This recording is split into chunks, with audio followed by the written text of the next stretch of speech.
বিসমিল্লাহি সুবহানাহু ওয়া তাআলা। আমরা তাজবিদের ধারাবাহিক ক্লাসে আজকে আলোচনা করব ইসমাম এবং রোম সংক্রান্ত বিষয় এবং আরও কিছু বিষয় আছে মধ্যে আরবি সুকুন, এই বিষয়গুলো আলোচনা করবো ইনশাআল্লাহ তাআলা। আমরা প্রথমে দেখে নিই, এখানে দেওয়া আছে মানে হরফেলিন হচ্ছে মাত্র দুইটি। ওয়াও সাকিন হবে মানে ওয়াও ইয়া, ঠিক আছে, কিন্তু ওয়াও সাকিন হবে তার আগে হরফের উপরে জবর থাকবে, তাইলে কিন্তু হরফেলিন হবে। ওয়াও সাকিন তার আগে যদি পেশ থাকে তাহলে মধ্যে কসর, ওয়াও সাকিন তার আগে যদি জেড থাকে তাহলে সেখানে কোনো মদ নেই, কিন্তু ওয়াও সাকিন তার আগে জবর থাকলে সেটা হচ্ছে হরফেলিন মানে মধ্যলিন হয়ে যাবে। যেমন সাইফ বলতে ইয়া সাকিন, আর একটা হচ্ছে গিয়া সাকিন। মাউত বলতে ওয়াও সাকিন তার আগে জবর আছে, ইয়া সাকিন তার আগে হরফের নিচে, হরফের উপরে জবর থাকে, মানে ওয়াও সাকিন তার আগে জবর, ইয়া সাকিন তার আগে জবর যদি থাকে তাহলে কিন্তু সেটার নাম হচ্ছে মধ্যে লিন। মাউত ওয়াও সাকিন তার আগে জবর, বাই সাইফা অথবা সাইফু ইয়া সাকিন তার আগে জবর। এখানে খেয়াল করেছেন। এখন দেখেন ওয়াকফের অবস্থার মধ্যে আয়াতুল সুকুনের মতো হইবে, ঠিক আছে। মধ্যে আয়াতুল সুকুন সম্পর্কে পরে বিস্তারিত আলোচনা করা হবে। এখন আমি সাইফ এটি থামবো। এই তামার নিয়মের ক্ষেত্রে বলা হয়েছে এর মধ্যে আয়াতুল সুকুন হবে, মানে শব্দের শেষের হরফের উপরে যদি জবর থাকে তাহলে 3টা নিয়ম, শব্দের শেষের হরফের উপরে যদি পেশ থাকে তাহলে 7টা নিয়ম তামার ক্ষেত্রে, আর যদি শব্দের হরফের শেষের নিচে যদি জের থাকে তাহলে তামার ক্ষেত্রে হচ্ছে 4টা নিয়ম। কারণ আমরা বিস্তারিত আলোচনা করবো ইনশাআল্লাহ তাআলা সামনের ক্লাসে। আচ্ছা, এখন খেয়াল করুন এখানে মধ্যে তবে এবং মধ্যের পার্থক্য আমি একটু আগের ক্লাসে আমরা করে নিয়েছি।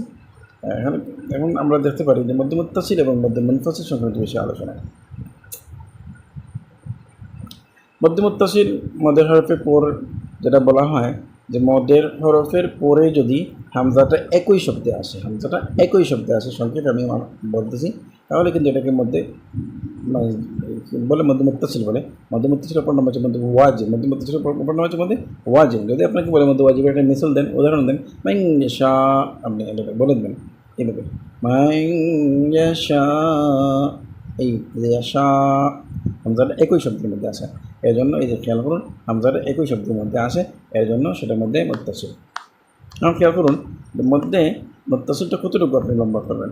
বলা হচ্ছে স্বাভাবিক অবস্থা সাহি হরকত অথবা ফাঁস হরকত লম্বা করতে পারবেন না। ওয়াকফের অবস্থার মধ্যে আলিস সুকুনের মনোযোগ চলিয়ে দেবে। এখন খেয়াল করুন মধ্যে মুনফাসিল, মধ্যে হরফের পরে যদি হামজা দ্বিতীয় শব্দে আসে, মানে একই শব্দে না আসিয়া যদি দ্বিতীয় শব্দের মধ্যে আসে তাহলে সেটার মধ্যে মুনফাসিল। এখানে খেয়াল করুন ফি আনফুসিহিম, যে ফি ফি আলাদা শব্দ, আনফুসিহিম আলাদা শব্দ। আনফুসির মধ্যে যে হামজাটা আছে, হামজাটা দ্বিতীয় শব্দে এসেছে, এই জন্য মদের হরফ হচ্ছে ইয়া, তাই এদের ফি আছে কিন্তু তার আগে জে, তাহলে মদের হরফ, ইয়া মদের হরফের পরে হামজা দ্বিতীয় শব্দে এসেছে, এর জন্য সেটার নাম হচ্ছে মধ্যে মুনফাসিল। আচ্ছা, খেয়াল করুন এর মধ্যে মুনফাসিল কতটুকু লম্বা হবে সেটা বিষয়ে বলা হয়েছে। এই যে আগের মতো মানে 2 হরকত, মানে 2 আলিফ, মানে 4 হরকত অথবা 5 হরকত আপনি লম্বা করিয়া পঠিত হইবে। একটা বিষয় খেয়াল রাখবেন, মুত্তাসিল শব্দের অর্থ মিলিত, আর মুনফাসিল শব্দের অর্থ হচ্ছে আলাদা। তাহলে মিলিত অবস্থা মানে হামজা যদি মিলিত অবস্থা আছে, মানে একই শব্দের মধ্যে আসে তাহলে সেটা মধ্যে মুত্তাসিল হবে। মধ্যে হরফের পরে হামজা যদি আলাদাভাবে আসে তাহলে সেটা হবে মধ্যে মুনফাসিল হবে। এখানে কিছু জিনিস আমরা বলে দিই যে ইয়া আইয়ুহা হা আনতুম, এগুলো দেখতে একই শব্দ লাগে, এই জন্য এটার মধ্যে মুত্তাসিল হইবে না মধ্যে মুনফাসিল হইবে, এটা মতভেদ আছে। তবে অধিকাংশ উলামায়ে কেরামের মতে সেটা মধ্যে মুনফাসিল বলিয়া গ্রহণযোগ্য হয়েছে। তাহলে ইয়া হা আনতুম, এখানে হাটা আলাদা শব্দ ধরা হয়েছে, আনতুম আলাদা শব্দ, এই জন্য এটাকে মধ্যে মুনফাসিল হিসেবে ধরেছে। ইয়া আইয়ুহা মূলত ছিল ইয়া হরফের হেদা, তাহলে ইয়াটা আলাদাভাবে বসে, সেখানে লেখার সুবিধার্থে বা আমরা এইভাবে লিখে থাকেন ইয়া আইয়ুহা বোঝা যায়, আমরা বাহ্যিক দৃষ্টিতে আমরা বুঝি একই শব্দ, আসলে একই শব্দ না, সেটা হচ্ছে ইয়া হরফের হেদা আলাদা, আইয়ুহা আলাদা শব্দ। লেখার সিস্টেমে ওনারা এভাবে লেখেন। এরপরে খেয়াল করুন মধ্যে লাজিম এর প্রকারভেদ। মধ্যে লাজিম হচ্ছে 4 প্রকার। মধ্যে লাজিম কলমে মুসাক্কাল, কলমে মুখাফফা, হরফে মুসাক্কাল, হরফে মুখাফফা। মধ্যে লাজিম কলমে মুসাক্কাল, মধ্যে হরফের পরে যদি মুশাদ্দাদ হরফ আসে, মধ্যে হরফের পরে মুশাদ্দাদ হরফ আসে তাহলে মধ্যে লাজিম কলমে মুসাক্কাল। হাজ্জাকা, এই হাজ্জাকা বলতে হার ইজ হা, আবার আলিফ খালি তার আগে জবর, তাহলে সেটা মধ্যে কসর বা মদ। তাহলে মদের হরফের পরে মুশাদ্দাদ, জিমের উপরে তখন মুশাদ্দাদ, মদের হরফ হচ্ছে আলিফ, আলিফের পরে কি আসছে মুশাদ্দাদ হরফ, মানে তাসদীদ ওয়ালা হরফ আসছে, তার জন্য সেটা মধ্যে লাজিম কলমে মুসাক্কাল। মধ্যে কলমে মুখাফফা, মদের হরফের পরে সাকিন হবে, আলিফ খারাজ বলে খারাজের উল্টা পেশ হচ্ছে মদের আলামত, মদের কসরের আলামত। তাহলে খারাজের পরে কি আছে মদের হরফ, মানে হরফের পরে সাকিন হরফ এসেছে, এই জন্য মধ্যে লাজিম কলমি মুখাফফাফ হবে, কলমি মুখাফফাফ হবে। এখন খেয়াল করুন মধ্যে লাজিম হরফে মুসাক্কাল, মধ্যে হরফের উপরে যদি এদগাম হয় মানে হরফের মধ্যে যদি আলিফ লাম মিম ত সিন মিম ত সিন ইয়াসিন, তারপরে নুন ওয়াল কলম, তারপরে মনে করেন কাফ হা ইয়া আইন সাদ, তারপরে মনে করেন ত হা, এগুলো হচ্ছে মধ্যে হরফে মুকাদ্দাম, এগুলো হচ্ছে হরফ। এই হরফের মধ্যে যদি আপনার এদগাম হয়, ধরুন আলিফ লাম, এই যে এদগাম হয়েছে, লাম এদগাম হয়েছে, এখানে হচ্ছে মধ্যে লাজিম হরফি মুসাক্কাল, মধ্যে লাজিম হরফি মুসাক্কাল। ত সিন, এই যে আপনি যদি এদগাম করে পড়েন তাহলে সিন, এখানে হচ্ছে এদগাম হয়েছে, তাহলে এর মধ্যে লাজিম হরফি মুসাক্কাল।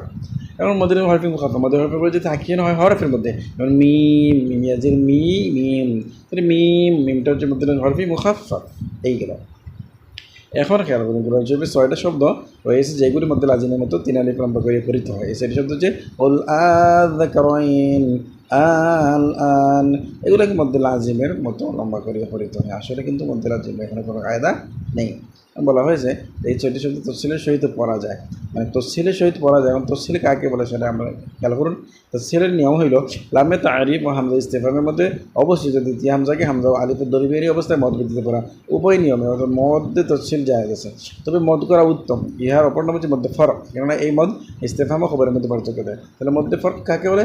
যে মদ ইস্তেফাম ও খবরের মধ্যে পার্থক্য দেখায়, সবাইকে কী বলে? মধ্যে ফরক বলে। তাহলে এখন খেয়াল করুন তসহিল মানে আলিফ ও হামজার মধ্যবর্তী অবস্থায় মদ ব্যতীত করা, আযকারাইন উল আযকারাইন, আল আন, এটা এভাবে পড়বেন।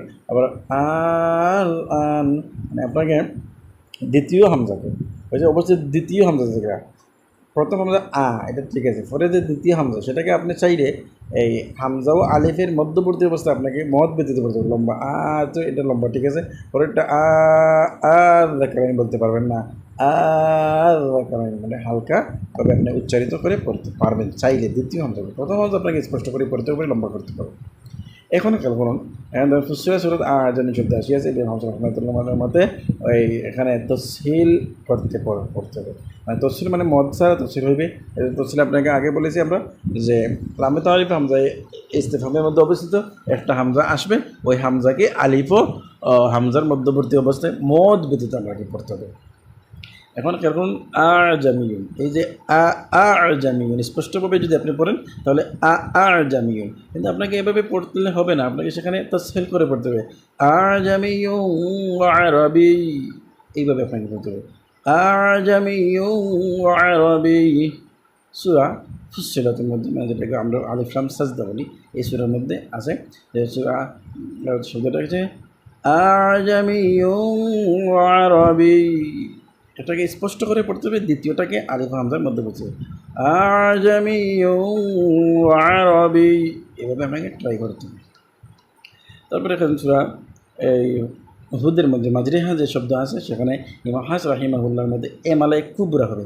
এখানে মনে রাখবেন কোরআন শরীফে একটি মাত্র জায়গায় হচ্ছে এমালা, আর এটা এমালায় কুবরা হবে, মানে বড় এমালা হবে।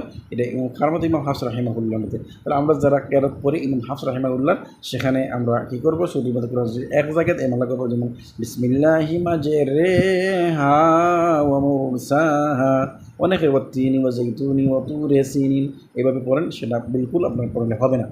কারণ কোরআন শরীফে এমন একটি মাত্র জায়গায়, সেটা হচ্ছে কি এই সূরা হুদের মধ্যে, সূরা হুদের মধ্যে, এটা মনে রাখতে হবে আপনাকে। তারপরে খেয়াল করুন মধ্যে আয়াজিস সুকুন, মধ্যে আয়াজিস সুকুন হচ্ছে 3 প্রকার: মানসুব, মাজরুর, মারফু। মানসুব যদি হয় মানে শব্দের শেষের হরফের উপরে যদি জবর থাকে তাহলে সেটাকে মানসুব বলে। এটা এখানে থামার নিয়ম হচ্ছে আপনাকে 3টি: বছর, তাওয়াসুত, তুল। বছর মানে হচ্ছে 2 হরকত, মানে 1 আলিফ লম্বা করিয়ে পড়তে হবে। তাওয়াসুত মানে 2 আলিফ পরিমাণ লম্বা করিয়ে পড়তে হবে। তুল মানে 3 আলিফ পরিমাণ লম্বা করিয়ে পড়তে পারবেন। আলামিনা, এই যে আলহামদুলিল্লাহ রাব্বিল আলামিনা শব্দের শেষে জবর আছে, এই জন্য এখানে তামার নিয়ম হচ্ছে আপনাকে 3টা। যদি আপনাকে প্রশ্ন করা হয় যে আলামিন শব্দে তামার নিয়ম কয়টি, তাহলে আপনি বলেন মানসুব হয়েছে, শব্দের শেষে জবর হয়েছে, এই জন্য এখানে তামার নিয়ম হচ্ছে 3টা: বছর, তাওয়াসুত, তুল। তাহলে বছর আলামিন, তুল আলামিন, তুল। তারপর দেখেন বছর, তাওয়াসুত, আলামিন, এই 2 আলিফ পরিমাণ লম্বা করে আপনি পড়বেন এইভাবে। তারপর দেখেন মাজরুর। মাজরুর হচ্ছে আপনাকে 7টা নিয়ম।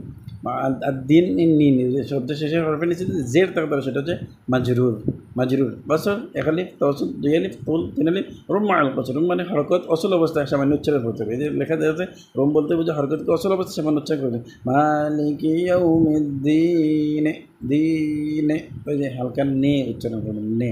তাহলে একালি পরিমাণ রুম মাল বছর মানে কাসর মানে একালি পরিমাণ লম্বা হবে এবং সাথে রুম হবে, মানে হরকতে উচ্চারিত হবে। মালিকি ইয়াউমিদ্দিনে, দিনে এইভাবে আপনাকে করতে হইবে।